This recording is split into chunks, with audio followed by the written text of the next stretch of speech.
अस्सलाम वालेकुम ख़वातीन और हज़रात, शुरू करते हैं आज का हस्ब हाल। मैं हूं जिसका मेज़बान जुनैद सलीम। नई शो के आगाज़ में ही इंतहाई सर्दी के आलम में आपको लिए चलते हैं सीधा गांव की पंचायत में। जी अस्सलाम वालेकुम। वालेकुम सलाम। क्या हाल है जैसा आपके? ठीक अल्लाह है? का शुक्र है जी, रब सोने ने मौजां लाइयां जुनेद बच्चिया। हाँ, वो तो लग रहा है। जी राती को धुंध च चौधरी साहब ने 5-6 चपेड़ा मार गया, पता ही नहीं लगा। धुंध में? जी सर। अंधा धुंध मार गया? सर पता नहीं लगा। ਹੋਇਆ ਹੋਇਆ ਖੈਰ ਹੈ? ਪਹਿਲੀ ਵਾਰੀ ਧੁੰਦ ਚ ਹੀ ਹੋਇਆ। नहीं, क्या हुआ है? क्यों? खैर ਉਹ ਜੀ 2 ਫੁੱਟ ਤੋਂ ਤੇ ਬੰਦਾ ਨਜ਼ਰ ਨਹੀਂ ਸੀ ਆਂਦਾ, ਜੇ ਪਤਾ ਹੁੰਦਾ ਤੇ ਪਰਚਾ ਨਾ ਦਰਜ ਕਰਾ ਦਿੰਦੇ। ਹੁਣ ਐਵੇਂ ਕਿਸੇ ਬੇਗੁਨਾਹ ਨੂੰ ਨਾ ਫਸਾ ਦੇਣਾ ਚੋਰੀ ਜੀ। ਗੱਲ ਸੁਣੋ, ਇੱਕ ਗੱਲ ਤੁਹਾਨੂੰ ਦੱਸ ਛੱਡਾਂ। ਹਾਂਜੀ ਜੇ ਤੁਸੀਂ ਚਾਹੁੰਦੇ ਹੋ ਕਿ ਪਿੰਡ 'ਚ ਆਰਾਮ ਸਕੂਨ ਹੋਵੇ, ਅਮਨ ਅਮਾਨ ਕਾਇਮ ਹੋਵੇ ਤੇ ਹਸਦ ਛੱਡ ਦਿਓ। ਇਹ ਜੁਨੈਦ ਜੀ ਇਹ ਹਸਦ ਵੱਲ ਲੈ ਬੈਠਾ ਨੇ ਸਾਡੇ ਉਹ ਪਿੰਡ ਨੂੰ। ਨਿਮਤੁੱਲਾ ਰੱਬ ਦਾ ਦਿੱਤਾ ਸਾਰਾ ਕੁਝ ਹੈ, ਅਸੀਂ ਕਿਹਦੇ ਕੋਲੋਂ ਹਸਦ ਕਰਨਾ ਹੈ? ਇਹ ਤੁਸੀਂ ਤੇ ਸਭ ਤੋਂ ਬਹੁਤਾ ਕਰਦੇ ਹੋ। ਤੁਹਾਨੂੰ ਹੀ ਤੇ ਇਹ ਵੇ ਕਿ ਘੋਰ ਇੱਥੇ ਫਲ ਫੁੱਲ ਨਾ ਜਾਏ ਪਿੰਡ 'ਚ। ਰਾਣੇ ਕੋਲੋਂ ਕਰਨੀ ਹਸਦ, ਹੋਰ ਕਿਹਦੇ ਕੋਲ ਕਰਨੀ ਚਾਚਾ? ਜੁਨੈਦ ਸਾਹਿਬ ਬੇੜਾ ਗਰਕ ਹੋ ਗਿਆ ਜੇ ਇਸ ਪਿੰਡ ਦਾ ਸਿਰਫ ਹਸਦ ਕਰ ਗਈ। क्यों? ਵੇਖੋ ਗੱਲ ਇਹ ਵੇ ਜੁਨੈਦ ਜੀ, ਰਾਣਾ ਸਾਹਿਬ ਨੇ ਮਾਸ਼ਾਅੱਲਾ ਮਿਹਨਤ ਕਰਕੇ ਤੇ ਮੈਡੀਕਲ ਦੀ ਐਜੂਕੇਸ਼ਨ ਹਾਸਲ ਕੀਤੀ। मेडिकल की एजुकेशन हासिल ਹਾਂਜੀ ਹਾਂਜੀ, ਆਪਣਾ ਕਲੀਨਿਕ ਬਣਾਇਆ ਜੀ ਪਿੰਡ 'ਚ, ਰਾਣਾ ਕਲੀਨਿਕ ਦੇ ਨਾਂ ਤੋਂ। हाँ, ਮਾਸ਼ਾਅੱਲਾ ਚੱਲ ਵੀ ਬੜਾ ਬਿਹਤਰੀਨ ਗਿਆ ਹੈ। अतायत सीधी सीधी और क्या? ਨਹੀਂ ਐਸੀ ਕੋਈ ਗੱਲ ਨਹੀਂ ਜੁਨੈਦ ਸਾਹਿਬ। ਰੱਬ ਦੀ ਰਹਿਮਤ ਨਾਲ ਸਾਲ ਹਾ ਸਾਲ ਦੇ ਬਿਹਤਰੀਨ ਨੁਸਖੇ ਜਿਹੜੇ ਆਜ਼ਮੂਦਾ ਨੁਸਖੇ ਹੁੰਦੇ ਨੇ ਉਹ ਵਰਤੇ ਨੇ ਰਾਣਾ ਸਾਹਿਬ ਨੇ। ਆਪਣਾ ਸਾਰੇ ਮੇਰਾ ਮਤਲਬ ਹੈ ਕਿ ਪਿੰਡ ਦੇ ਬੱਚੇ ਵਿਚਾਰੇ ਬਿਮਾਰ ਹੁੰਦੇ ਹਨ ਜਦੋਂ ਵੀ ਬੱਸਾਂ 'ਚ ਲੈ ਮਾਵਾਂ ਰੁਲਣ ਡਈਆਂ, ਸ਼ਹਿਰਾਂ ਨੂੰ ਦੌੜਨ ਡਈਆਂ, ਤੇ ਤੁਹਾਨੂੰ ਤੁਹਾਡੇ ਪਿੰਡ ਦੇ ਵਿੱਚ ਅਗਰ ਆ ਕੇ ਬਾਹਰੋਂ ਇੱਕ ਬੰਦੇ ਨੇ ਬਾਹਰ ਦੀ ਹੋਏ ਨਾ ਜੀ, ਇਹ ਤੇ ਹੁਣ ਸਾਡੇ ਵੱਲ ਵਿਆਹ ਤੇ ਸਾਡਾ ਪਿੰਡ ਵੀ ਚਲੋ ਆਪਣਾ ਸਮਝਣ ਲੱਗ ਪਿਆ। ਇਹਨਾਂ ਦੀ ਮਿਹਰਬਾਨੀ। ਬਾਹਰ ਦੇ ਕੀ ਮਤਲਬ? ਮੇਰਾ ਮਤਲਬ ਹੈ ਪੁੱਤਰ, ਪਿੰਡ ਤੁਹਾਡਾ ਤੇ ਪਹਿਲੇ ਹੋਰ ਹੀ ਸੀ ਨਾ। ਇਹ ਤਾਂ ਤੂੰ ਜੰਜ ਲੈ ਕੇ ਸਾਡੇ ਵੱਲ ਆਇਆ ਤੇ ਸਾਡਾ ਪੁੱਤਰ ਹੋ ਗਿਆ। ਬਿਲਕੁਲ ਤੇ ਹੁਣ ਇਹ ਸਾਡਾ ਪਿੰਡ ਵੀ ਤੂੰ ਆਪਣਾ ਸਮਝਣ ਲੱਗ ਪਿਆ, ਇਹ ਵੀ ਤੇਰੀ ਬੜੀ ਮਿਹਰਬਾਨੀ ਹੈ। ਮੇਰਾ ਆਪਣਾ ਪਿੰਡ ਹੈ ਜੀ। ਤੇ ਆਪਣਾ ਕਲੀਨਿਕ ਉੱਥੇ ਬਣਾਇਆ, ਬੱਚਿਆਂ ਨੂੰ ਜੁਨੈਦ ਸਾਹਿਬ ਸਹੂਲਤ ਦਿੱਤੀ ਹੈ। ਅੱਲਾ ਦੀ ਰਹਿਮਤ ਨਾਲ ਕੰਨ ਪੇੜੇ ਨਿਕਲਦੇ ਹਨ ਬੱਚਿਆਂ ਨੂੰ, ਕੰਨ ਪੇੜੇ। ਆ ਪੁੱਛੋ ਚੌਧਰੀ ਸਾਹਿਬ ਮੂੰਹ ਤੇ ਬੈਠੇ ਜੇ, ਆਪਣੇ ਇਹਨਾਂ ਦੇ ਪੋਤਰੇ ਨੂੰ ਕੰਨ ਪੇੜੇ ਨਿਕਲੇ ਹਨ ਤੇ ਛੋਟੇ ਚੌਧਰੀ ਸਾਹਿਬ ਕਿਵੇਂ ਵਿਚਾਰੇ ਦੌੜਦੇ ਹਨ ਗੱਡੀ ਲੈ ਕੇ ਤੇ ਸ਼ਹਿਰਾਂ ਵੱਲੋਂ। ਆ ਹੁਣ ਅਗਰ ਕਲੀਨਿਕ ਇੱਥੇ ਹੀ ਬਣ ਗਿਆ ਕੰਨ ਪੇੜਿਆਂ ਦੇ ਇਲਾਜ ਦਾ, ਤੇ ਤੁਹਾਨੂੰ ਤੇ ਚਾਹੀਦਾ ਸਾਥ ਦਿਓ। ਫਿਰ ਜੁਨੈਦ ਸਾਹਿਬ ਖਸਰਾ ਕਿਸੇ ਬਾਲ ਨੂੰ ਨਿਕਲੇ, ਆ ਫੋੜੇ ਫਿੰਸੀਆਂ, ਆਪਣੇ ਮੈਡੀਕਲ ਇੰਸਟਰੂਮੈਂਟ ਵੀ ਲੈ ਲੈਣੇ। ਆਪਣੀਆਂ 6 ਜੋਕਾਂ ਮਾਸ਼ਾਅੱਲਾ ਲੈ ਲਈਆਂ ਆਪਣੀਆਂ। ਹਾਂਜੀ, ਔਰ ਇਹ ਮੈਡੀਕਲ ਇਨਸਟਰੂਮੈਂਟ ਨੇ ਚਾਚਾ ਜੀ। ਆਹੋ ਜੀ, ਇਹ ਦੇਖੋ ਨਾ ਜੀ ਤੁਸੀਂ ਗੰਦੇ ਖੂਨ ਨਾਲ ਹੀ ਫੋੜੇ ਫਿੰਸੀਆਂ ਨਿਕਲਦੀਆਂ ਬਾਲਾਂ ਨੂੰ, ਤੇ ਫਿਰ ਜੋਕਾਂ ਲਾ ਕੇ ਤੇ ਬੱਚਿਆਂ ਨੂੰ ਤੇ ਖੂਨ ਸਾਫ਼ ਕਰਕੇ ਤੇ ਬੱਚਿਆਂ ਨੂੰ ਸਿਹਤ ਯਾਬ ਕਰਨਾ, ਇਹ ਰਾਣਾ ਕਲੀਨਿਕ ਦਾ ਹੀ ਕੰਮ ਹੈ। ਪਤਾ ਹੈ ਜੀ ਇਹ ਰਾਣਾ ਕਲੀਨਿਕ ਜਾਲਸਾਜ਼ੀ ਦੇ ਜ਼ੁਮਰੇ ਚ ਆਉਂਦਾ ਹੈ। ਉਹ ਨਾ ਬਕਵਾਸ ਕਰਿਆ ਕਰ ਪੁੱਤਰ, ਤੇਰਾ ਭਨੂਜਾ ਲੱਗਦਾ ਹੈ। ਤੈਨੂੰ ਗੱਲ ਸੁਣ, ਅਸੀਂ ਤੇ ਕਲੀਨਿਕ ਖੋਲ ਕੇ ਫਸ ਗਏ ਆ। ਉਹ ਕੀ ਆਂਦੇ ਨੇ ਕਿ ਪੇਸ਼ੈਂਟ ਦੇ ਨਾਲ ਬੁਰੀ ਜ਼ੁਬਾਨ ਨਾ ਬੋਲੋ। ਕਦੀ ਡਾਕਟਰ ਉਹ ਹੀ ਚੰਗਾ ਹੈ ਜਿਹੜਾ ਮਰੀਜ਼ਾਂ ਦੀ ਹਰ ਗੱਲ ਬਰਦਾਸ਼ਤ ਕਰੇ। ਅਸੀਂ ਸਿਰਫ ਤਾਂ ਤੁਹਾਡੀਆਂ ਇਹ ਗੱਲਾਂ ਬਰਦਾਸ਼ਤ ਕਰਨ ਦੇ। ਹਰ ਇਲਾਜ ਹੋਏਗਾ ਉੱਥੇ ਹਰ ਬੱਚੇ ਦਾ। ਤੁਹਾਨੂੰ ਵੀ ਪਤਾ ਰਾਣਾ ਕਿੰਨਾ ਕੌੜਾ ਆਦਮੀ ਹੈ। ਮੈਂ ਬੰਦੇ ਨੂੰ ਦੰਦੀ ਬੜਾ ਨਾ ਜਨੇਦ ਸਾਹਿਬ, ਨੀਲਾ ਹੋ ਜਾਂਦਾ ਬੰਦਾ। ਫੇਰ ਵੀ ਅੱਲਾ ਦੀ ਰਹਿਮਤ ਨਾਲ ਪਿਆਰ ਮੁਹੱਬਤ ਨਾਲ ਕੰਮ ਕਰ ਰਹੇ ਨੇ ਜੁਨੈਦ ਸਾਹਿਬ। ਔਰ ਅੱਧੀ ਰਾਤ ਨੂੰ ਵੀ ਮਰੀਜ਼ ਟੱਲੀ ਵਜਾਏ ਤੇ ਵਿਚਾਰੇ ਉੱਠ ਕੇ ਫੌਰਨ ਨਿਕਲ ਕੇ ਖੇਸ ਚੋਂ ਤੇ ਦੌੜਦੇ ਨੇ ਬਾਹਰ ਵਾਲੇ। ਰੋਟੀ ਖਾਣ ਲੱਗੇ ਨੇ ਜੁਨੈਦ ਸਾਹਿਬ, ਪਹਿਲਾ ਨਵਾਲਾ ਵੀ ਮੂੰਹ ਕੇ ਪਾਸ ਲੈ ਕੇ ਗਏ ਹੈ। ਬਾਹਰ ਮਰੀਜ਼ ਆਇਆ, ਉਸੇ ਵੇਲੇ ਨਵਾਲਾ ਰੱਖਿਆ ਤੇ ਬਾਹਰ ਦੌੜ ਲਾਤੀ। ਹਾਲੇ ਪਤਾ ਹੈ ਇਹਨਾਂ ਨੂੰ ਕਿ ਉਹ ਨਵਾਲਾ ਮੁੜ ਕੇ ਕਿੰਨੇ ਖਾਣਾ ਹੈ। प्रोफेशनल कमिटमेंट ਰੋਟੀ ਦਾ ਆਇਆ ਹੋਈ, ਰਿਜ਼ਕ ਦਾ ਵੀ ਨੁਕਸਾਨ, ਤੇ ਬਾਹਰ ਦੇਖੋ ਜਰਾ ਆਪਣਾ ਡਾਕਟਰ ਸਾਹਿਬ ਵੀ ਭੁੱਖੇ भाग के गया हूं मैं। अच्छा, बड़ा अजीम शोभा ये। ਜੁਨੈਦ ਸਾਹਿਬ ਆਪਣਾ ਇੱਕ ਹੈ ਕੋਈ ਇਨਸਾਨੀਅਤ ਕਿ ਕਲੀਨਿਕ ਦੇ ਅੱਗੇ ਬਹਿ ਕੇ ਜਿਹੜੇ ਪੇਸ਼ੈਂਟ ਆਉਂਦੇ ਨੇ ਬਾਹਰੋਂ, ਆ ਸਕਾ ਭਤੀਜਾ ਜੇ ਮੇਰਾ, ਤੇ ਮਰੀਜ਼ਾਂ ਨੂੰ ਜਿਹੜਾ ਹੈ ਉਹ ਬੇਰਾਹ ਰਵੀ ਦਾ ਸ਼ਿਕਾਰ ਕਰਦਾ ਹੈ। ਕੰਨ ਪੇੜਿਆਂ ਵਾਲਾ ਬੱਚਾ ਆਇਆ, ਮਰੀਜ਼ ਕੰਨ ਪੇੜੇ ਨਿਕਲੇ ਹਨ। ਮਾਈ ਵਿਚਾਰੀ ਆਈ ਹੈ ਘਬਰਾਈ ਬੜੀ ਸਖਤ ਕਿ ਕਿੱਥੇ ਨੇ ਰਾਣਾ ਸਾਹਿਬ, ਸਾਡੇ ਮਸਾਇਆਂ ਦੇ ਬੱਚੇ ਨੂੰ ਨਿਕਲੇ ਹਨ ਕੰਨ ਪੇੜੇ ਤੇ, ਉਹ ਠੀਕ ਹੋ ਗਿਆ ਇਹਨਾਂ ਕੋਲੋਂ। ਤੇ ਬਾਹਰੋਂ ਨਾ ਮੁਰਾਦ ਉਹਨੂੰ ਮਾਈ ਨੂੰ ਕਹਿਣ ਡਿਆ ਕਿ ਕਾਹਦੇ ਲਈ ਰਾਣਾ ਸਾਹਿਬ ਕੋਲ ਪੈਸੇ ਦੇ ਕੇ ਤੇ ਮਿੱਟੀ ਮਲਵਾਉਣੀ ਹੋ। ਉਸੇ ਛੱਪੜ ਦੀ ਮਿੱਟੀ ਉਹ ਸਾਹਮਣੇ ਛੱਪੜੇ ਜਾ ਕੇ ਉਹਦੇ ਚ ਮਿੱਟੀ ਕੱਢ ਤੇ ਮਲ ਲੈ ਕੰਨ ਪੇੜਿਆਂ ਦੇ, ਆਪੇ ਬੱਚਾ ਠੀਕ ਹੋ ਜਾਏ। ਤੇ ਕਿਹੜਾ ਗਲਤ ਕਹਿਣਾ ਵਾ ਮੈਂ ਤਾਇਆ, ਇਹਨੇ ਵੀ ਤਾਂ ਛੱਪੜ ਤੋਂ ਮਿੱਟੀ ਚੁੱਕ ਕੇ ਆਪਣੇ ਕਲੀਨਿਕ 'ਚ ਰੱਖੀ ਏ। ਓਏ ਆਹੋ, ਮਗਰ ਮਰੀਜ਼ ਨੂੰ ਜਾ ਕੇ ਅੰਦਰ ਇਹਨਾਂ ਕੋਲ ਮਲਵਾਉਣ ਦੇ। ਡਾਕਟਰ ਸਾਹਿਬ ਆਪ ਵਿਚਾਰੇ ਨੰਗੇ ਪਿੰਡੇ ਕੱਛਾ ਪਾ ਕੇ ਕਿੰਨੀ ਦੇਰ ਛੱਪੜ 'ਚ ਵੜੇ ਨੇ। ਜਿਹੜਾ ਆਪੇ ਮਿੱਟੀ ਮਲਣੀ ਤੇ ਡਾਕਟਰ ਕਾਹਦੇ ਵਾਸਤੇ ਅੱਲਾ ਨੇ ਪੈਦਾ ਉੱਥੇ ਕੀਤੇ? ਡੋਲ ਭਰ ਕੇ ਮਿੱਟੀ ਦਾ ਲੈ ਗਏ ਨੇ, ਚੀਕਣੀ ਕਾਲੀ ਮਿੱਟੀ। ਜਨੈਲ ਸਾਹਿਬ ਉਹ ਲਿਆ ਕੇ ਡਾਕਟਰ ਸਾਹਿਬ ਨੇ ਤਮਾਸ਼ਾ ਬਣ ਕੇ ਪੂਰੇ ਪਿੰਡ ਦੇ ਵਿੱਚ ਖੁਦ ਛੱਪੜ 'ਚੋਂ ਮਿੱਟੀ ਕੱਢ ਕੇ ਅੰਦਰ ਰੱਖੀ ਆਪਣੇ ਕਲੀਨਿਕ 'ਚ। ਤੇ ਉਹ ਮਾਈ ਨੂੰ ਤੁਸੀਂ ਕਾਹਦੇ ਲਈ ਛੱਪੜ ਵਾਲ ਭੇਜਣ ਡਏ ਹੋ? ਜਿਹੜੀ ਡਾਕਟਰ ਦੀ ਮਿਹਨਤ ਹੈ ਉਹ ਤੇ ਨਾ ਜ਼ਾਇਆ ਕਰੋ। ਜਿਹੜੇ ਛੱਪੜ ਦੇ ਚੋਂ ਡਾਕਟਰ ਸਾਹਿਬ ਨੇ ਮਿੱਟੀ ਕੱਢ ਕੇ ਰੱਖੀ ਏ, ਉਸੇ ਛੱਪੜ ਦੇ ਚੋਂ ਮਾਈ ਆਪ ਬੱਚੇ ਨੂੰ ਮਿੱਟੀ ਮਲ ਲੇਗੀ ਤੇ ਉਹਦੇ ਪੈਸੇ ਤੇ ਬਚਣਗੇ। ਉਹ ਭਾਈ ਜਿੰਨੀ ਮਰਜ਼ੀ ਮਿੱਟੀ ਮਲ ਲੇ, ਡਾਕਟਰ ਦੇ ਹੱਥ 'ਚ ਸ਼ਿਫਾ ਹੈ, ਡਾਕਟਰ ਦੇ। ਇਹ ਗੱਲ ਹੈ, ਮੇਰਾ ਮਤਲਬ है कि ये भी जनैल तो हो सकता है डॉक्टर साहब आपके हाथ से कोई केमिकल का इखराज होता हो ऐसा जो उसको मेडिसिन में चेंज कर जी दे। 100 ਮੈਡੀਕਲ ਦੇ ਰਾਜ਼ ਹੁੰਦੇ ਨੇ ਤੇ ਤੁਸੀਂ बिल्कुल। ਮਾਸ਼ਾਅੱਲਾ ਖੁਦ पता नहीं ਸਮਝਦੇ चलता ਹੋ। ना। आज से 100-200 साल बाद साइंस बताएगी कि ये वजह थी इनके हाथ में जो शिफा थी। ਵਾਹ ਵਾਹ। ਨਹੀਂ ਜੀ, ਸਾਇੰਸ ਨੇ ਤੇ 200 ਸਾਲ ਬਾਅਦ ਦੱਸਣੇ, ਡਾਕਟਰ ਸਾਹਿਬ ਹੁਣੇ ਦੱਸਣ ਦੇ। ਉਹ ਸਾਇੰਸ ਨੇ ਕੀ ਦੱਸਣਾ ਬਾਊ ਜੀ? 2 ਸਾਲ ਕਰੋਨਾ ਰਿਹਾ, ਕਿੱਥੇ ਗਈ ਸਾਇੰਸ? हाँ ਕਿੱਧਰ ਗਈਆਂ ਸਾਇੰਸਾਂ? ਜੁਨੈਦ ਜੀ, ਕੰਡੀ ਬੱਚੇ ਦੀ ਕੰਡੀ ਜਿਹੜੀ ਜੇ ਇਹਦੇ ਵਾਸਤੇ ਬੱਚੇ ਮੇਰਾ ਮਤਲਬ ਥੋੜੀ ਤਕਲੀਫ ਚ ਹੁੰਦੇ ਨੇ। ਮਾਂ ਪਿਓ ਵਿਚਾਰੇ ਭਜਦੇ ਫਿਰਦੇ ਨੇ ਦਰ ਬਦਰ। ਇਹੋ ਜਿਹਾ ਬੱਚਾ ਗੋਦੀ ਚ ਲਟਾ ਕੇ ਤੇ ਕੰਡੀ ਮਲਦੇ ਨੇ ਡਾਕਟਰ ਸਾਹਿਬ। ਯਕੀਨ ਮੰਨੋ, ਕਈ ਬੱਚੇ ਸੌਂ ਗਏ ਨੇ, ਗੋਦੀ ਚ ਸੌਂ ਗਏ ਨੇ, ਕਲੀਨਿਕ ਬੰਦ ਕਰਨਾ ਪੈ ਗਿਆ। ਅਗਲੇ ਦਿਨ ਕਿਆ ਲੈ ਜਾਓ ਬੱਚਾ ਆਪਣਾ ਸਤਾ। ਅਗਲੇ ਮਰੀਜ਼ ਘਰ ਭੇਜਣੇ ਪੈ ਗਏ ਨੇ ਬਈ, ਹੁਣ ਮਰੀਜ਼ ਗੋਦੀ ਚ ਸੌਂ ਗਏ ਆ। ਮਰੀਜ਼ ਨੇ ਗੋਦੀ ਗਿੱਲੀ ਕਰ ਛੱਡੀ। ਡਾਕਟਰ ਸਾਹਿਬ ਨੇ ਮਰੀਜ਼ ਪਰਾਂ ਨਹੀਂ ਕੀਤਾ। ਇਹ ਲੱਗਿਆ ਕੋਈ ਗੱਲ ਨਹੀਂ, ਫਿਰ ਕੀ ਹੈ, ਉੱਠ ਕੇ ਮੈਂ ਤਾਰੀ ਲਾ ਲਾਂਗਾ, ਮੈਂ ਮਰੀਜ਼ ਨੂੰ ਸਕੂਨ ਚ ਲੈਂਦਾ ਬਸ।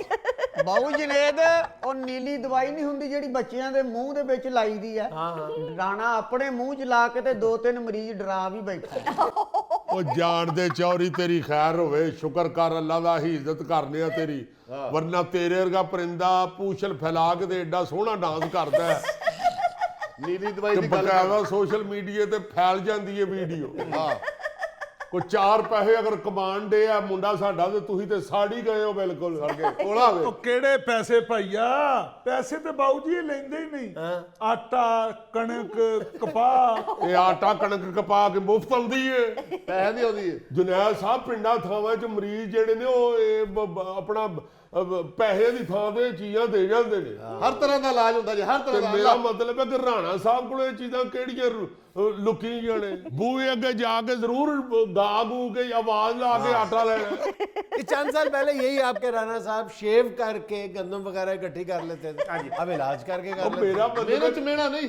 ਹਾਂ, ਮਿਹਨਤ ਚ ਮਿਹਣਾ ਉਹ ਜੁਨੇਦ ਸਾਹਿਬ, ਕਲੀਨਿਕ ਜਿਹੜਾ ਹੈ ਨਾ ਪਿੰਡ 'ਚ ਮਜ਼ਾਕ ਬਣ ਕੇ ਰਹਿ ਗਿਆ ਹੈ। ਬਾਹਰ बोर्ड ਜਿਹੜਾ ਲਿਖਾਇਆ ਉਹਦੇ ਤੇ ਲਿਖਿਆ ਜੀ फसलों के कीड़े और बच्चों के पेट के कीड़ों का तसल्ली बख्श इलाज किया जाता है। ਇਹਦੇ ਚ ਕਾਹਦਾ ਮਜ਼ਾਕ ਹੈ? ਤੇ ਤੁਸੀਂ ਲੋਕਾਂ ਮਜ਼ਾਕ ਬਣਾਇਆ ਵਿੱਚੋਂ ਦੁਸ਼ਮਣੀ ਤੇ ਕੀੜੇ ਨਾਲ ਹੀ ਹੈ ਨਾ ਜੀ।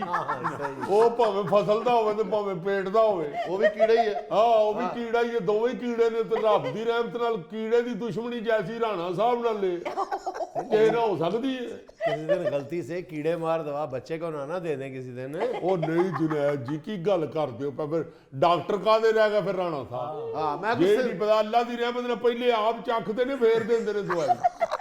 ਬਹੁਤ ਅੱਛੇ। ਇਹ ਕਲੀਨਿਕ ਐਵੇਂ ਨਹੀਂ ਚੱਲਦੇ ਜਨੈਦ ਸਾਹਿਬ, ਐਵੇਂ ਨਹੀਂ ਐਡੀ ਜਲਦੀ ਪਪੂਲਰ ਹੁੰਦੇ ਪਿੰਡਾਂ 'ਚ। ਉਹ ਕੋਈ ਡਾਕਟਰ ਦਾ ਆਪਣਾ ਕਸਬ ਵੀ ਹੁੰਦਾ ਹੈ। ਬਿਲਕੁਲ, ਮੈਂ ਕੋਈ ਖਾਲੀ ਸਿਰ ਪੀੜ ਜਾਂ ਢਿੱਡ ਪੀੜ ਦਾ ਇਲਾਜ ਨਹੀਂ ਕਰਦਾ ਬਾਊ ਜੀ। ਹਰ ਤਰ੍ਹਾਂ ਦਾ ਇਲਾਜ ਹੁੰਦਾ ਮੇਰੇ ਕਲੀਨਿਕ ਤੇ। ਕਿਸੇ ਬੱਚੇ ਨੂੰ ਸਾਇਆ ਹੋਵੇ, ਕੋਈ ਬੱਚਾ ਗਾਲਾਂ ਕੱਢਦਾ ਹੋਵੇ, ਕਿ ਕਿਸੇ ਨੂੰ ਚੋਰੀ ਚਕਾਰੀ ਦੀ ਆਦਤ ਹੋਵੇ, ਮੈਂ ਹਰ ਇਲਾਜ ਕਰਨਾ। ਆ ਕੇ ਵੇਖੋ ਜਰਾ ਇਹਨਾਂ ਦੇ ਕਲੀਨਿਕ ਦਾ ਜਰਾ ਮੁਆਇਨਾ ਕਰੋ। ਨਾ ਇਹਨਾਂ ਕੋਲ ਸਟ੍ਰੈਚਰ ਹੈ, ਨਾ ਡਾਕਟਰ ਸਾਹਿਬ ਦੇ ਕੋਲ ਅੱਗੇ ਟੇਬਲ ਹੈ, ਚੌਂਕੀ ਦੇ ਉੱਤੇ ਬੈਠਾ ਹੁੰਦਾ ਜੀ। अच्छा, ਇੱਕ ਨੁੱਕਰ ਵਿੱਚ ਸਾਈਕਲ ਖੜਾ ਕੀਤਾ ਜੇ, ਉੱਥੇ ਹੀ ਖਾਦ ਦੀਆਂ ਬੋਰੀਆਂ ਪਈਆਂ ਨੇ, ਪਾਥੀਆਂ ਇੱਕ ਨੁੱਕਰ ਦੇ ਚ ਪਈਆਂ ਨੇ। ਕਿਹੜਾ ਡਾਕਟਰ ਹੈ ਜਿਹੜਾ ਗੈਸ ਵਾਲੇ ਸਿਲੰਡਰ ਵੀ ਭਰਦਾ ਆ? ਇਹਨੇ ਦੁਕਾਨ ਤੇ ਰੱਖੇ ਆ। ਜੁਨੈਦ ਸਾਹਿਬ, ਪੂਰੇ ਪਿੰਡ 'ਚ ਐਡਾ ਖਿਦਮਤਗਾਰ ਮੁੰਡਾ ਜੇ ਕਿਸੇ ਹੋਰ ਦਾ ਹੈ ਤੇ ਦੱਸੋ। ਆ ਪੁੱਛੋ ਇਹਨਾਂ ਕੋਲੋਂ, ਸਾਰਿਆਂ ਕੋਲੋਂ। ਜੇ ਕੋਈ ਪੈਂਚਰ ਵੀ ਲਵਾਉਣ ਆਇਆ ਤੇ ਡਾਕਟਰ ਸਾਹਿਬ ਨੇ ਕਦੀ ਨਾ ਕੀਤੀ? ਨਾ ਨਹੀਂ, ਅੱਜ ਪੁੱਛੋ ਚੌਧਰੀ ਸਾਹਿਬ ਕੋਲੋਂ ਜਿਹੜੇ ਅੱਜ ਗੱਲਾਂ ਕਰਦੇ ਨੇ, ਕੁਝ ਦਿਨ ਪਹਿਲੇ ਚੁਧਰਾਣੀ ਆਈ ਹੈ 2 ਕਿਲੋ ਮੱਛੀ ਲੈ ਕੇ, ਤੇ ਡਾਕਟਰ ਸਾਹਿਬ ਦੇ ਚਾਨੇ ਲਾ ਦਿਓ।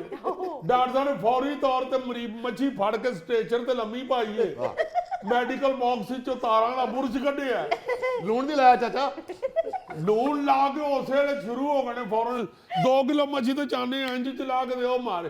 ਇੰਨੀ ਦੇਰ ਚ ਤੇ ਪੈਂਡਿਕਸ ਆਪਰੇਸ਼ਨ ਨਹੀਂ ਜੇ ਹੁੰਦਾ ਜਿੰਨੀ ਤੇ ਡਾਕਟਰ ਸਾਹਿਬ ਨੇ ਚਾਨੇ ਲਾਏ ਨੇ ਮਰੀਜ਼ ਦੇ।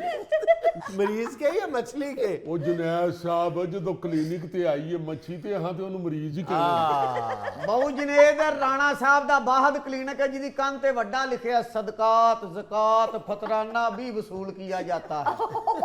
ਜਾਣਦੇ ਹੋ ਚੌਧਰੀ ਸਾਹਿਬ, ਜਾਣਦੇ ਹੋ ਰੱਬ ਦਾ ਵਾਸਤਾ ਜੇ ਨਾ ਇੰਦੀਆਂ ਗੱਲਾਂ ਕਰਿਆ ਕਰੋ।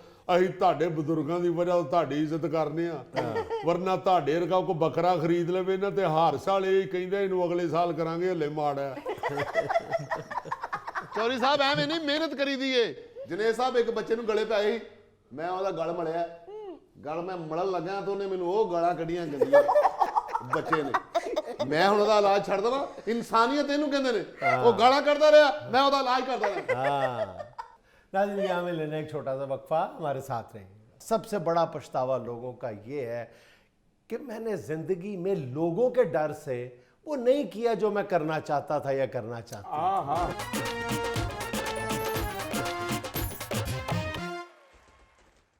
अच्छा भाईजान, पिछले कुछ दिन से मैं देख रहा हूँ सोशल मीडिया पे, सोशल मीडिया का एक मिजाज तो है ना, जो मिजाज यार में आए जहाँ मर्जी लिख दो। एक शोरा आफाक किताब है जिसने लाखों नहीं करोड़ों जिंदगियों को बदल दिया है। उस किताब को मतनाज़ा बनाने की कोशिश की जा रही है, ये कह के कि इसका दिमाग या फलां का दिमाग तो ब्रॉनीवेयर ने ख़राब किया हुआ है। ब्रॉनीवेयर वो ऑस्ट्रेलियन मुसन्निफ़ा है जिसने एक शोरा आफाक किताब लिखी थी, the top 5 regrets of the dying. दुनिया के मरते हुए लोगों के 5 बड़े पछतावे। अच्छा, जब तुमने अंग्रेजी में बताया ना तो थैले ने आगे से ऐसे ही किया कि जैसे सारी समझ आ गई। नहीं है, आसान सा नाम है ना, top 5 regrets of the dying, मरते हुए लोगों के पछतावे।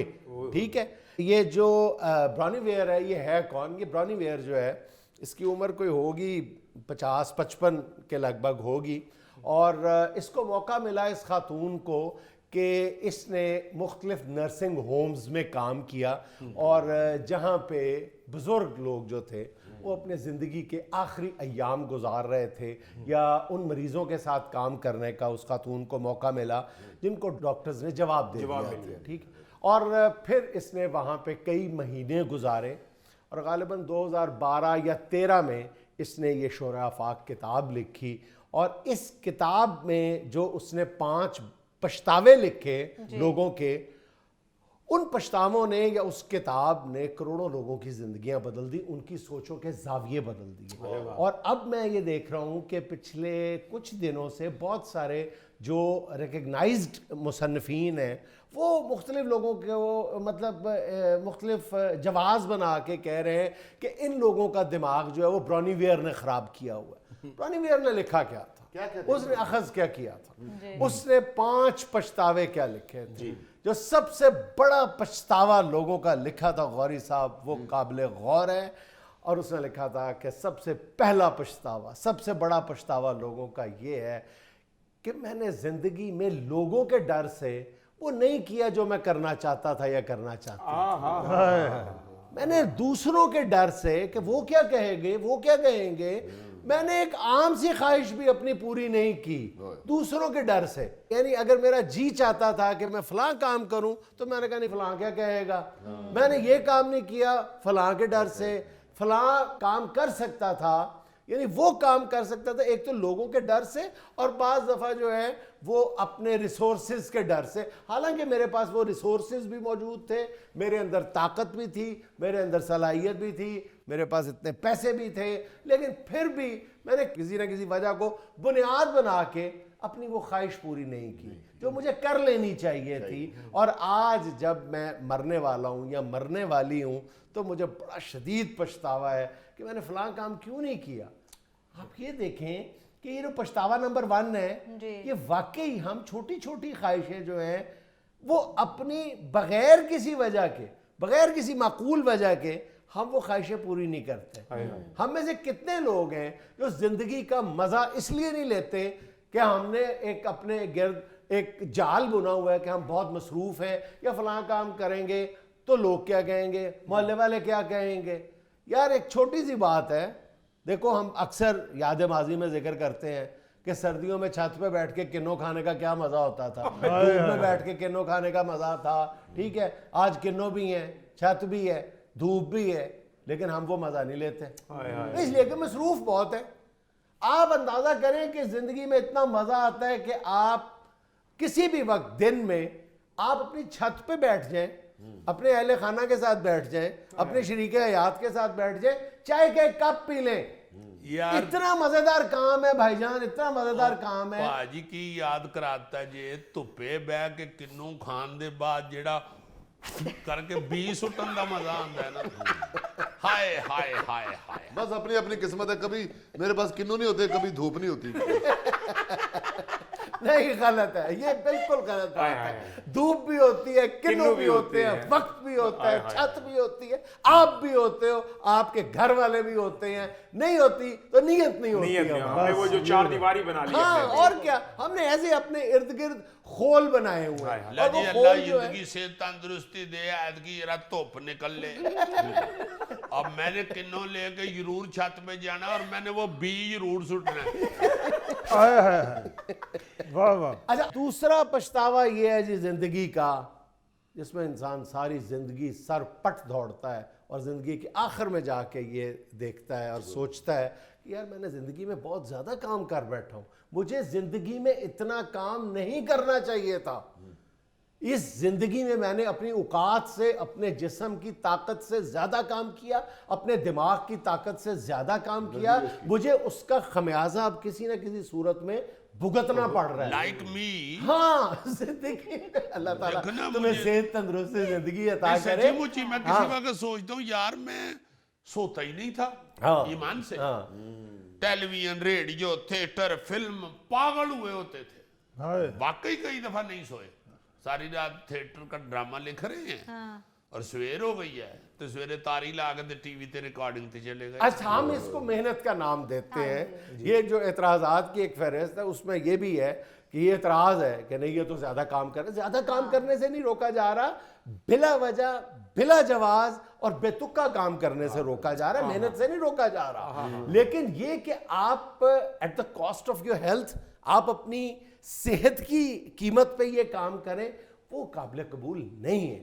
اچھا جی تیسرا پچھتاوا یہ ہے جس کے اوپر زیادہ ویسے اعتراض کیا جا رہا ہے کہ میں بر وقت اپنے جذبات کا اظہار نہیں کر پایا. اچھا اس میں عام ہمیشہ طور پہ دیر کر دیتا ہوں میں. ہاں ہمیشہ دیر کر دیتا ہوں میں کسی سے بات کرنی. اچھا اب پتہ کیا ہے، اس پر بھی اعتراض یہ ہے کہ ذہن ہمارے چونکہ تنگ ہیں، ہم یہ سمجھتے ہیں کہ شاید میں نے کسی خاتون سے اظہار محبت نہیں کیا یا میرے اندر یہ جرت نہیں تھی. صرف خاتون سے اظہار محبت ہی نہیں ہے، اور بہت سارے رشتے ہیں اور بہت سارے تعلقات ہیں جو ہمیں ایکسپریس کرنے چاہیے تھے. محلے میں، خاندان میں، سوسائٹی میں کسی کا شکریہ ادا کرنا چاہیے تھا. آپ سڑک سے گزر رہے ہیں، آپ روزانہ ایک کانسٹیبل کو دیکھتے ہیں وہ ڈیوٹی سر انجام دے رہا ہے، روز سوچتے ہیں کہ یار یہ جو ہے نا یہ میرے تشکر کے قابل ہے یہ بندہ. اس سے لیکن کسی نہیں دن روکا آپ سلام نے. لوں گا یا اسے کہوں گا کہ یار آپ بڑی محنت کرتے بڑی ہو. محنت کرتے ہیں یار. یا محلے میں کئی ایسے لوگ ہیں جو آپ کو پتا ہوتا ہے کہ ہم ایک دوسرے سے ناراض ہیں اور اب روز سوچتے ہو کہ اسے کسی دن کہوں گا یار کوئی گل نہیں تو پرا ہیں اپنا. اس طرح کا کہ آپ کسی سے اچھی بات کوئی کہنا چاہتے ہیں، کسی کو کوئی داد دینی چاہتے ہیں. ہم تو اپنے ماں باپ کو نہیں کہہ پاتے کہ ہماری زندگی کا محور و مرکز آپ ہیں، اور اس وقت یاد آتا ہے جب وہ اس دنیا سے چلے جاتے ہیں. یہ بات ہے جو جہاں پہ اچھا لگے. یہ نیا ایک چینل آ رہا ہے green TV entertainment channel, اس کے گانے میں آسم اظہر نہیں جو ہمارا سنگر، وہ اس میں کوئی 9 سنگر ہیں. آسم اظہر مجھے بہت اچھا لگا. بخدا میں نے اسی وقت اس کو فون ملایا، میں نے اس کا کہا کہ بھائی جی آپ اس گانے میں مجھے بہت پیارے لگے، بہت پیارے لگے. बड़ा वो खुश हुआ जी कि आपने मुझे चाहिए दाद दी। अच्छा जी, चौथा पछतावा। हाँ जी। चौथा पछतावा ये है जिंदगी का, बड़े लोगों का, ज्यादातर लोगों का, मरते हुए लोगों का, कि मैं अपने तमाम दोस्तों से सारी जिंदगी के लिए दोस्ती का रिश्ता कायम नहीं रख पाया। मैंने अपने कई कीमती दोस्त खो दिए। कभी वक्त की कमी की वजह से, कभी किसी जवाज की आड़ में, कभी किसी जवाज की आड़ में। तो मरते हुए ये एहसास उन लोगों का शदीद एहसास था कि ये बात ज़ख्म बन गई उनके लिए कि हमने अपने कीमती दोस्त खो दी। हाँ जी हाँ जी हाँ जी हाँ जी। बड़ा ही वाकई बड़ा ही अफसोस होता है किसी वक्त याद करके, नहीं यार वो कितने हुए, फलां को क्यों नहीं मैं मिला यार, फलां मेरे साथ पढ़ता था, मेरा वो बेंच फेलो था, एक ही डेस्क पे हम बैठते थे, मगर उसके बाद मैट्रिक के बाद मिला ही नहीं मैं उसे, ना वो मुझे मिला है। तो आप थोड़ी सी हिम्मत करें तो आपको पुराने दोस्त मिल भी जाते हैं और वो भी आपको याद कर रहे होते हैं। हाँ जी, हाँ जी। आपको जब आप उनसे मिलते हैं तो फिर आपको एहसास होता है कि ओए इतनी देर क्यों नहीं मिले, क्यों नहीं मिले। अच्छा जी, जिंदगी का पांचवा बड़ा पछतावा, मैंने अपने आप को खुश नहीं रहने दिया। अब इसमें पहली चारों बातों भी आ जाती हैं किसी ना किसी अंदाज में। मैंने अपने आप को खुश नहीं रहने दिया। मैंने वो कोई काम नहीं किए जो मेरी खुशी के लिए भी जरूरी थे। मैंने अपने बहुत सारा वक्त जो है वो दूसरों को तो दे दिया, ठीक है, मैंने अपनी खुशी के लिए वो काम नहीं किए जो मुझे खुशी अता कर सकते थे। वो छोटी छोटी कई बातें थी, मैंने अपनी खुशी के लिए नहीं किए काम। जिससे मुझे गरम पकौड़े ही क्यों ना हो। एग्जैक्टली, कुछ भी दिल कर रहा था मेरा। वाकई। हाँ, मैंने फलां शहर नहीं देखा, मुझे जाना चाहिए था, मुझे दुनिया घूमने के लिए जाना चाहिए था, मेरे पास वसाइल थे, पैसे थे, मैं नहीं गया। मैंने अपनी खुशी के लिए, मेरा दिल कर रहा था कि मैं फलां शहर की सैर को अकेला चला जाऊं, मैं नहीं गया। मतलब दूसरों की खुशी को मैंने मुकद्दम जाना। लेकिन हमने एक दफा जिक्र भी किया था कि हमारे ऊपर सबसे पहला हक जो है ना, वो हमारे अपने जिस्म का, अपने सेहत का भी है।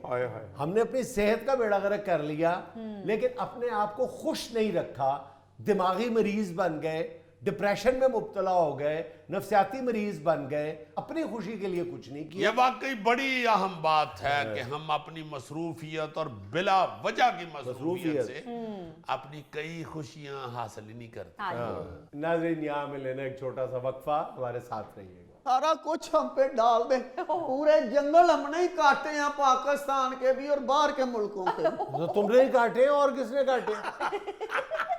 जितना बड़ा आप लोगों का ये धंधा है ना, जितने आप लोग पैसे इकट्ठे करते हो, रोने वाला मुंह ना बनाओ, बकायदा तुम अद्धा मुल्क लौट गए हो इस तरीके से।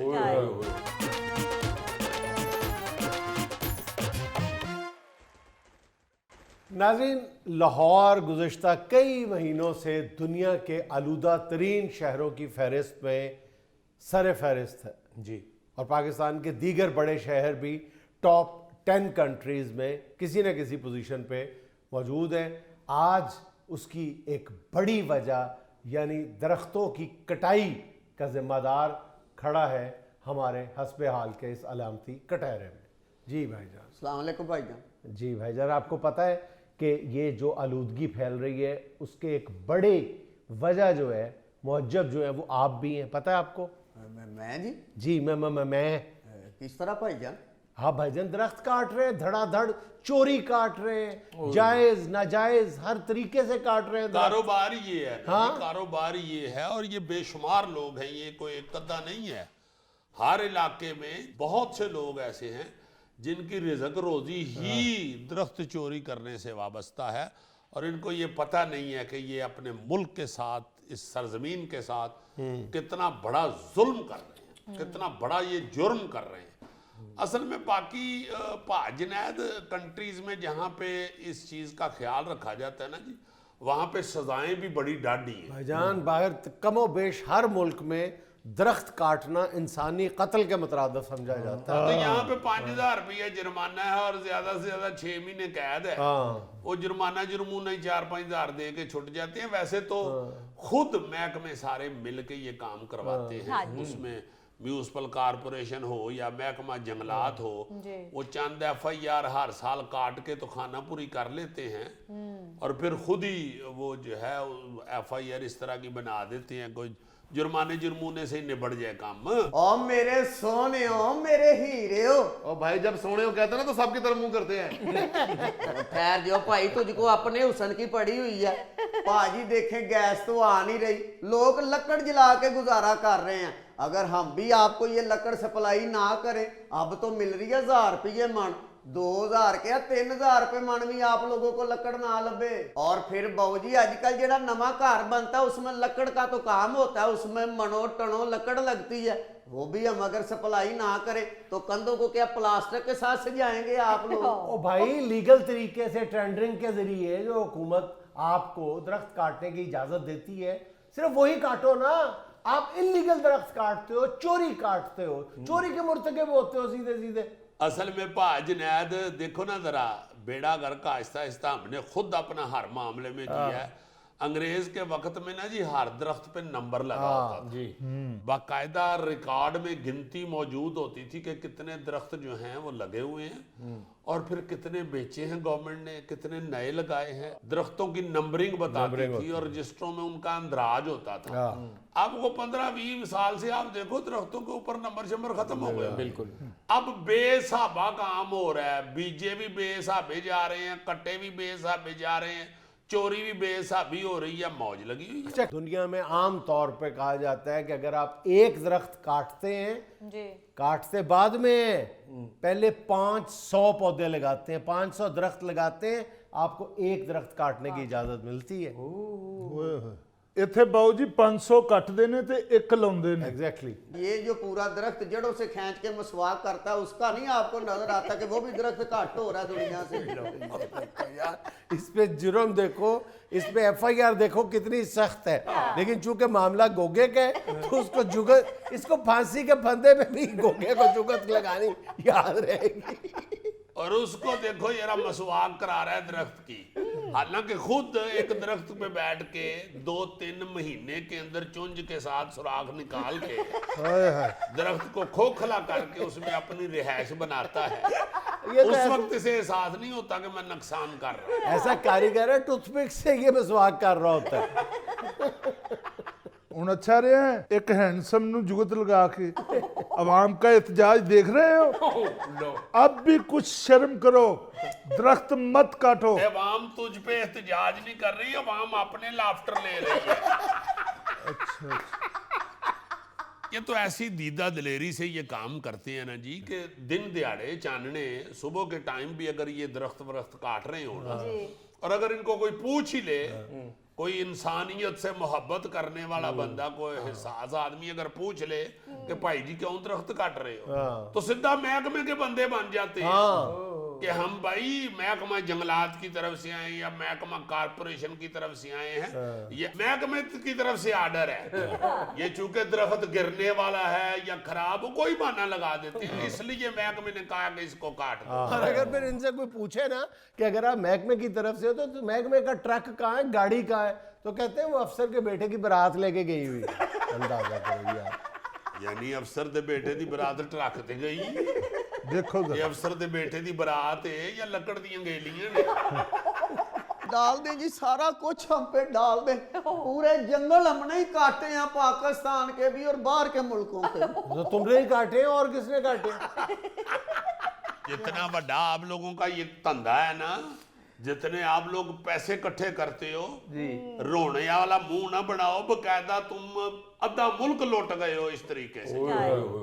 सिर्फ फाइनेंशियली फायदा ना देखो, जो लोगों की सेहत बर्बाद कर दी है तुमने, जो आपने मुल्क के माहौल को, यहाँ के मौसम को बर्बाद किया है, उस पर भी जरा नजर डालो ना। अच्छा, इनका तरीका वारदात पता है क्या है कि ये जो एक एक दो दो दरख्त काटने के आदि हैं, बड़े तरीके से पहले उसकी शाखें काटते हैं, उस दरख्त को गंजा करते हैं और वाकई ये शो करते हैं कि ये बीमार है दरख्त, उसको बीमार कर देते हैं और फिर काटते हैं ये दरख्त, फिर चोरी करते हैं। हम कैसे बीमार कर देते हैं जी? कोई बीमारी ला के उसकी जड़ों में डालते हो? हाँ, जड़ों में डालते हो, बिल्कुल डालते हो। ओ पाजी, जो कीड़ियां वो अपना दाना दुनका चुगने आती हैं, वो उसकी इतनी दूर तक सुरंगें ले जाती और हैं। यार जाने दो, अपने रिश्तेदारों को बीच में मत लेके आओ। भाई जी रिश्तेदारी नहीं, ये तो हम कर रहे हैं ना ये आम दरख्त की बात। इधर पहाड़ी इलाकों की तरफ आप धड़ाधड़, चले जाएं ना, तो धड़ाधड़। महंगे दरख्त हैं जी है। और बहुत बहुत महंगा दरख्त है, लाखों रुपए का एक एक दरख्त है। वो जो ये काटते हैं वो तो वाकई एक दरख्त भी साल च काट लें तो बड़ा है ना ले। और ट्रांसपोर्टेशन फ्री, वहीं से काटते हैं, पहाड़ों पे काटते हैं, दरिया में फेंक देते हैं, आगे से जाके कलेक्ट कर लेते हैं। चोरी के तरीके देखो। हाँ जी, वैसे तो अब हालात ये बन गए हुए हैं कि अल्लाह ताला ही इनके दिल में रहम डाल दे तो डाल दे। कोई इंसान के हवाले से, इंसानियत के हवाले से कोई इनके दिल में एहसास पैदा हो जाए, वरना जितना बड़ा इनका नेटवर्क है और जितना अच्छा इनका सिस्टम है चोरी का और माल आगे तक पहुंचाने का, ये गवर्नमेंट के बस से बाहर हो चुका है। नाज़रीन, यहाँ में लेना एक छोटा सा वक्फा, हमारे साथ रहिएगा। ਲੋ ਗੋਗਾ ਜੀ, ਤੁਸੀਂ ਕਹਿ ਰਹੇ ਸੋ ਕਿ ਮੇਰਾ ਜੋੜਾ ਵਾਸ਼ਿੰਗ ਮਸ਼ੀਨ 'ਚ ਪੂਰਾ ਨਹੀਂ ਆਂਦਾ, ਤੁਹਾਨੂੰ ਆਈਡੀਆ ਮਿਲ ਗਿਆ ਜੀ। ਇਹ ਬਖਲ ਕੱਪੜੇ ਦਾ ਲੈਂਟਰ ਪਾਉਣ ਲੱਗੇ ਨੇ।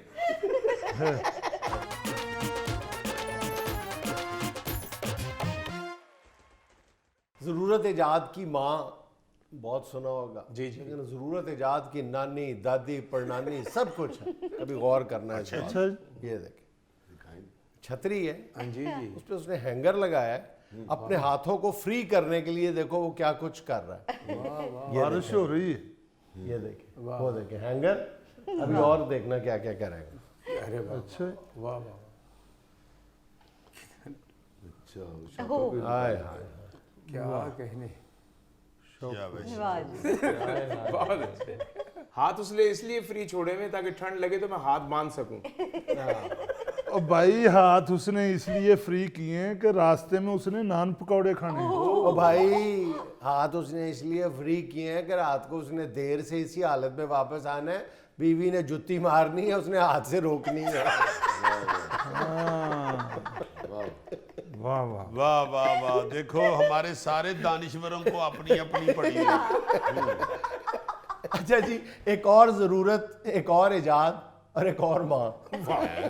ये देखो, माँ जी है ना, लो, देखो सीमेंट मिक्सर वाली में कपड़े धो रहे हैं। वो बजरी सीमेंट घोलने वाली मशीन है तो माँ जी ने ਉਹਦੇ 'ਚ ਖਾਵਨ ਦੇ ਕੱਪੜੇ ਪਾਏ। माँ जी के जुस्से से लग रहा है कि माँ जी का शौहर माँ जी से दुगना होगा। ਲੋ ਗੋਗਾ ਜੀ, ਤੁਸੀਂ ਕਹਿ ਰਹੇ ਸੋ ਕਿ ਮੇਰਾ ਜੋੜਾ ਵਾਸ਼ਿੰਗ ਮਸ਼ੀਨ 'ਚ ਪੂਰਾ ਨਹੀਂ ਆਂਦਾ, ਤੁਹਾਨੂੰ ਆਈਡੀਆ ਮਿਲ ਗਿਆ ਜੀ। ਇਹ ਬਖਲ ਕੱਪੜੇ ਦਾ ਲੈਂਟਰ ਪਾਉਣ ਲੱਗੇ ਨੇ। ਬਹੁਤ ਅੱਛਾ। ਇਹ ਸਵੇਰੇ ਜਦੋਂ ਖਾਮਦ ਨੂੰ ਇੰਨਾ ਇਸਤਰੀ ਕਰਕੇ ਦੇਣਾ ਨਾ ਤੇ ਉਹਨੇ ਕਹਿਣਾ ਕਿ ਭਲੀਏ ਲੋਕੇ ਇਸਤਰੀ ਤੇ ਠੀਕ ਹੋ ਗਈ ਹੈ ਮਗਰ ਸੂਟ 'ਚ ਸੀਮਟ ਘੱਟ ਹੈ। ज़ाहिर है तो वो मिक्सर ही है ना, सुबह शौहर उठेगा तो जेब में से बजरी निकलेगी। एक चार दे कपड़े धो रहे ने। अच्छा भाई जी, देखिए मुख्तलिफ फलों के मुख्तलिफ साइज होते हैं, तो ग्रेडिंग करना, दर्जा बंदी करना साइज की बड़ी मुश्किल होती है। जी जी। लेकिन देखिए क्या देसी तरीका है, कितना आसान है। ये देखिए, दिखाएं। ये वाह जी वाह, ये भी वैसे वही है, वही जरूरत, वही इजाद, वही वही माँ। माँ।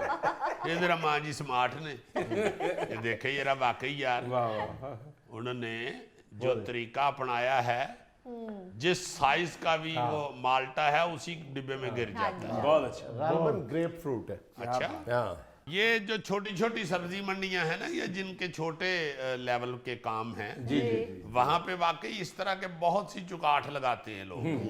वरना यही काम जो है ये आप किसी बड़ी फैक्ट्री में चले जाएं जहाँ पे वैक्सीन हो रही होती है, ये जो है फ्रूट की, वहां पे वो पॉलिश पुलिश करके फ्रूट को तो इसी तरह हर साइज का अलहदा अलहदा पोर्शन बना के अलहदा अलहदा डिब्बा बंद कर रहे होते हैं। मगर ये चूंकि फैक्ट्री नहीं है, ये उन्होंने छोटे लेवल पे काम किया हुआ है शुरू, तो उन्होंने डांगा बना लिया ने दो।